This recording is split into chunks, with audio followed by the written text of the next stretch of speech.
तो students of class 11 science subject chemistry, और हम चैप्टर पढ़ रहे थे some basic concepts of chemistry. इसमें हमारा टॉपिक चल रहा है average atomic mass of an element, यानी किसी भी एलिमेंट का एवरेज एटॉमिक मास हम कैसे कैलकुलेट करते हैं। तो यहाँ प्रॉब्लम नंबर 1.2 में आपको दिया गया है कि calculate the average atomic mass of neon using the following data. जो दिया हुआ डेटा है उसको इस्तेमाल करके आपको नियॉन का एटॉमिक मास पता करना है। तो नियॉन एटॉमिक नंबर 20, इसके आपको पहले तो यहाँ पे 3 आइसोटोप्स दिए गए हैं। याद रखिए, एवरेज एटॉमिक मास ऐसे एलिमेंट्स का कैलकुलेट किया जाता है जिनके एक से ज़्यादा आइसोटोप्स होते हैं। तो यहाँ नियॉन के 3 आइसोटोप्स आपको दिए हुए। नियॉन 20 पहला आइसोटोप, नियॉन 21 दूसरा आइसोटोप, और नियॉन 22 तीसरा आइसोटोप। 3 आइसोटोप्स यहाँ पे नियॉन के हैं। अब हमको गिवन इंफॉर्मेशन क्या है, क्या दिया हुआ है हमको उसके बारे में। तो इन तीनों के एटॉमिक मासेस हमको दिए हुए हैं, और नेचर में यानी कुदरत में इनका एबंडेंस कितना है, इनका परसेंटेज कितना है, ये कितने नेचर में पाए जाते हैं। तो सबसे पहले नियॉन 20, नियॉन 21 और नियॉन 22, इनका एवरेज एटॉमिक मास कैसे निकालेंगे हम। क्या एवरेज एटॉमिक मास निकालने के लिए हमें क्या करना होगा कि सबसे पहले जो नियॉन 20 है, ये पहला वाला एलिमेंट, इसका एटॉमिक मास लेना है। इसका एटॉमिक मास है 19.9924 unified mass.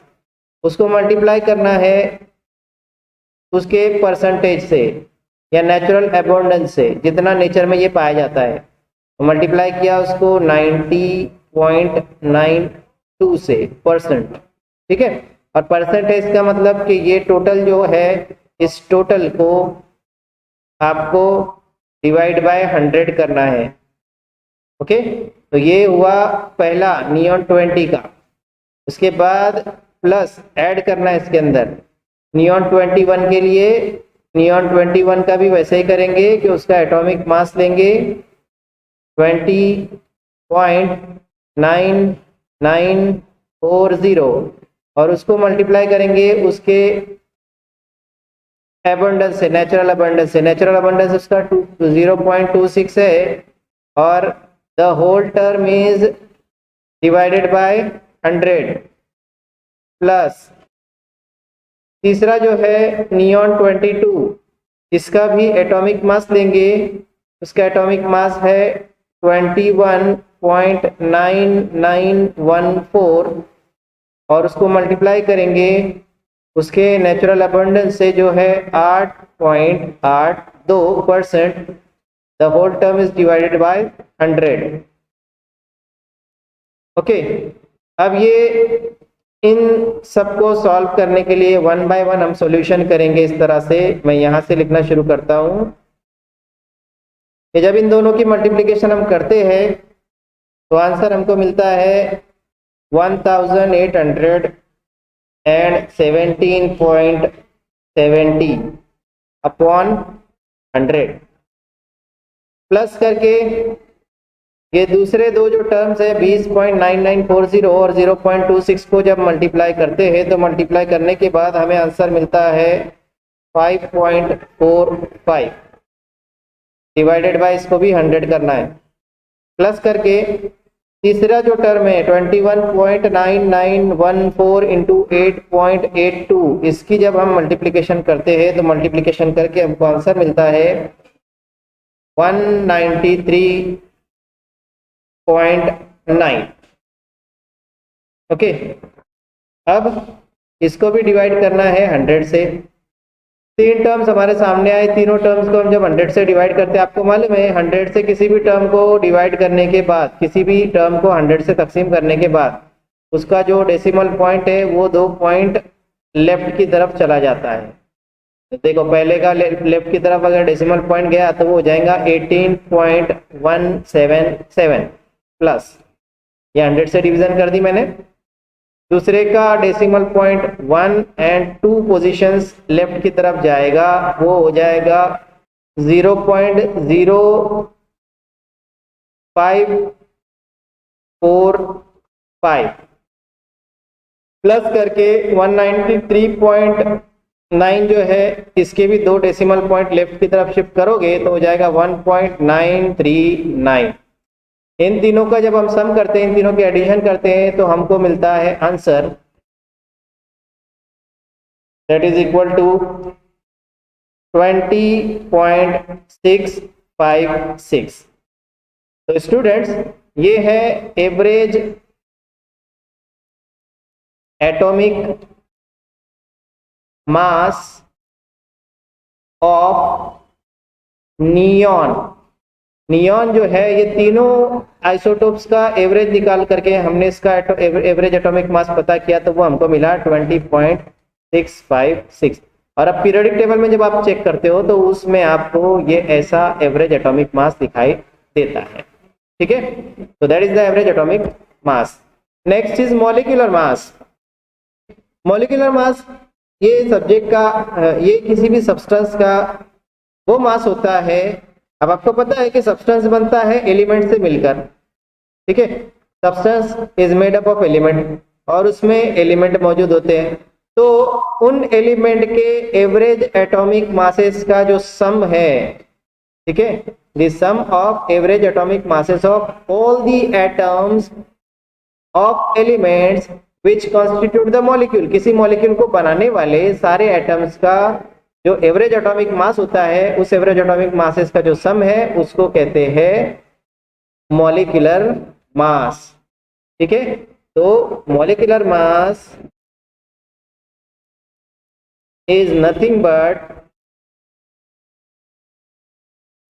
average atomic masses, sum of average atomic masses of all the atoms of element present in a molecule, simplified। अब इसकी एग्जांपल देंगे तो और अच्छे से समझ में आएगा। मिसाल आपको बतलाता हूं मैं, सोडियम हाइड्रोक्साइड। ठीक है, if we took 1 molecule of sodium hydroxide, ठीक है, sodium hydroxide, sodium Na, sodium element होता है उसमें, सोडियम का एक एटम होता है उसमें, ऑक्सीजन का एक एटम होता है उसमें और हाइड्रोजन का एक एटम होता है। ये उसका फॉर्मूला बनता है NaOH। अब सोडियम का एटम, ऑक्सीजन का एटम, हाइड्रोजन का एटम, ये 3 एटम्स प्रेजेंट है इसमें। It is sodium hydroxide molecule. ये सोडियम हाइड्रोक्साइड का मॉलिक्यूल है और इस मॉलिक्यूल में 3 एटम्स मौजूद है। 1 atom of sodium, second atom is of oxygen, third atom is of hydrogen. इन तीनों की एटॉमिक मासेस लेंगे। सोडियम का एटॉमिक मास होता है 23। ठीक है, एटॉमिक मासेस अगर आपको बतलाऊं तो सोडियम का होता है 23 एटॉमिक मास, ऑक्सीजन का होता है एटॉमिक मास 16, हमने कैलकुलेट भी किया था, और हाइड्रोजन का होता है 1। तो 23, 16 और 1 इसमें मौजूद है। मैं आपको बतलाऊं इसको इधर लिखकर, सोडियम मौजूद है 1, ऑक्सीजन मौजूद है 1 और हाइड्रोजन भी मौजूद है 1। ठीक है, तो एक एक का, सोडियम 1, ऑक्सीजन 1 और हाइड्रोजन 1, इन एक एक एटम्स के एटॉमिक मासेस को हम यहाँ पे पुट ऑन करेंगे और उनका सम करेंगे। तो सोडियम का एटॉमिक मास एक एटम का 23 होता है, प्लस ऑक्सीजन का एक एटम का एटॉमिक मास 16 होता है, प्लस हाइड्रोजन का 1 होता है। अब इनको सम करेंगे, 1 + 6 + 3, ठीक है, 7 and 3 10, 10 का यहाँ पे 0 कैरी ओवर 1 आएगा।